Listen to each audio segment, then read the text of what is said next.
Hi, everybody. Ian Bremmer here, kicking off the week as we head into spring. And I thought I'd talk a little bit about where U.S. foreign policy is and is not heading. We keep hearing from President Biden and the Biden administration that the United States is back. And certainly when you talk about the fact that the United States is rejoining and recommitting to a lot of institutions like the nuclear agreement on START, 5-year extension, trying to get back into the Iranian nuclear deal, Paris Climate Accord, World Health Organization, where there's been a lot of criticism of late from Secretary of State Blinken saying the Chinese are all over that, and we're writing basically the report that came out from WHO. My God, that's a hit. But they're still engaging with the WHO as they should. And internationally, that means that the level of diplomacy looks a little bit more normal than it did under the Trump administration. But that's not the United States is back. And I'll give you an example.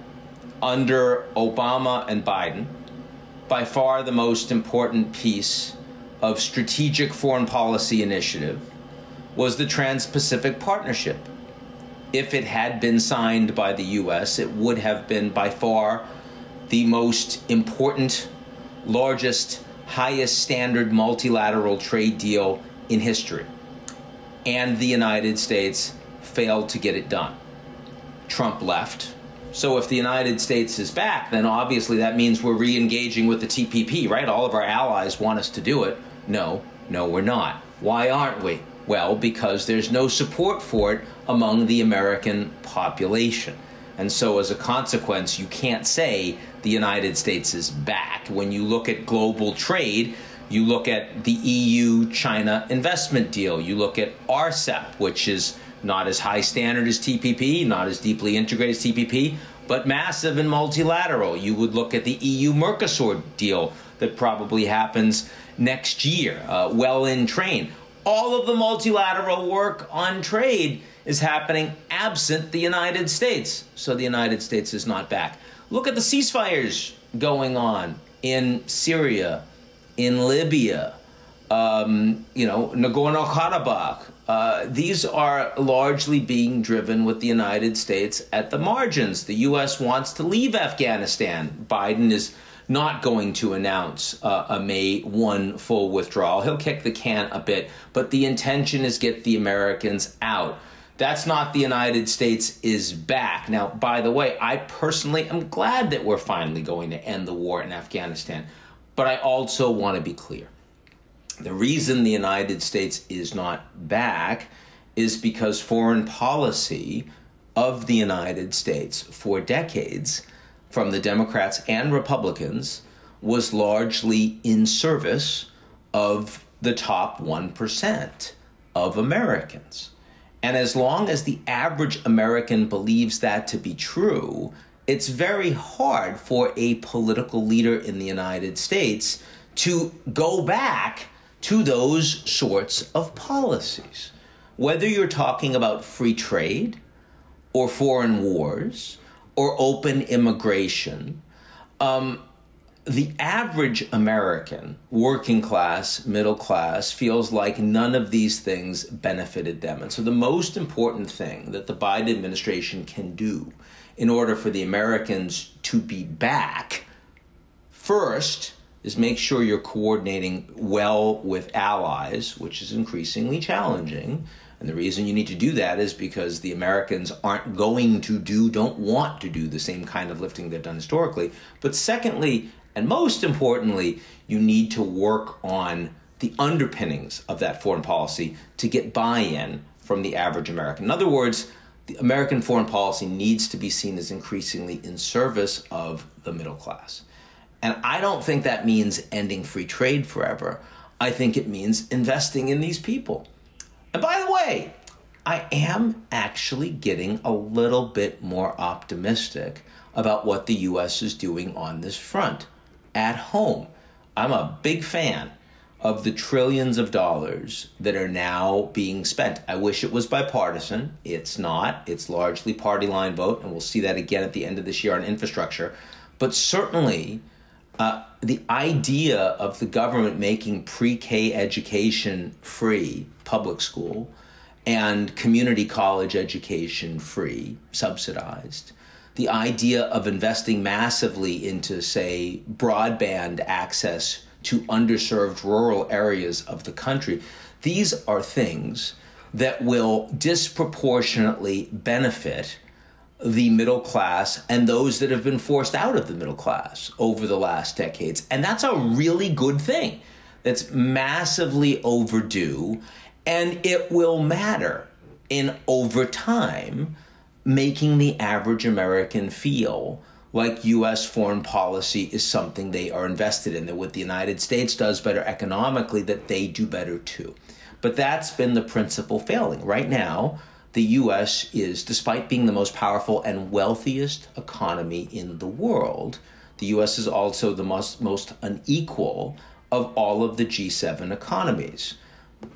Obviously, that means governance has kind of failed a lot of Americans. And as much as what Biden and the Biden administration is now doing is more than just a Band-Aid, it will matter for generations, but it's going to take a lot longer than 1 or 2 or 4 years. I mean, the money that's going to be allocated later this year is going to be spent over 10 years.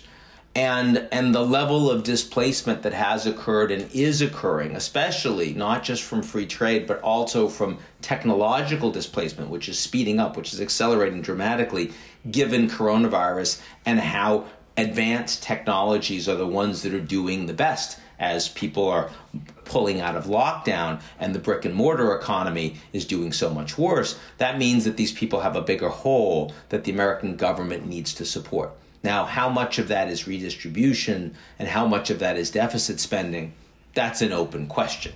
I mean, can you do a lot of this trillions of dollars on the back of increased taxes? We've already seen from people like Senator Manchin from West Virginia, Senator Sinema from Arizona, that there is an unwillingness to raise taxes significantly on corporations or on the wealthy in the United States to pay for all of that. We'll see where it ends up. I would certainly be happy to pay more in my taxes and in Eurasia Group's taxes if that meant there was a better shot, a quality of opportunity, and real infrastructure improvements over the next generation.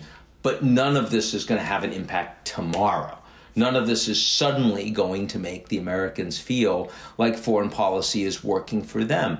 And so that means that America being back is going to take a lot longer. The funny thing is that America First, which of course Trump grabbed as the title for his foreign policy, and so Biden can't use it, but actually so much of what the Biden administration is doing now is indeed America First. It is indeed trying to focus on what the average American needs. I mean, you want a America, buy American policy with teeth, that if the U.S. is spending trillions of dollars, you want to make sure that money goes to American corporations and American workers. As much as I believe that we should be exporting vaccines all over the world, because the faster you do that to the most vulnerable populations, the more capable you are in getting the global economy back up and working and opening. I am sympathetic to the fact that the Biden administration didn't talk about exporting a single damn vaccine until it was proven that the U.S. had the best vaccine rollout of any major economy in the world and was getting it to their citizens first. Because he would have been destroyed if he had done anything else domestically. I get that. And the fact that the first vaccines being exported just this last weekend to Mexico is AstraZeneca, which hasn't even been approved yet in the United States. Perfectly safe, works perfectly well. But again, I get it. And I get it because after decades of destroying that legitimacy and making so many people feel like the folks they were voting for didn't really care about them, you've got a big hole you have to dig out of. So the allies can help. Coordinating with the allies can help. It's going to be more challenging in some parts of the world than it otherwise would have been. The U.S. will be constrained, but also focusing more at home will help too. And that is something that this year, at least, we can all get a little bit more optimistic about. By the way, very happy to see that the ships are moving again in the Suez. That does make a difference. That's globalization at work. 10% of all global shipping goes right through the Suez. Wasn't for a week. Now is moving again. Good stuff. Everybody be safe. Avoid fewer people. We're getting out of this. Talk to you soon.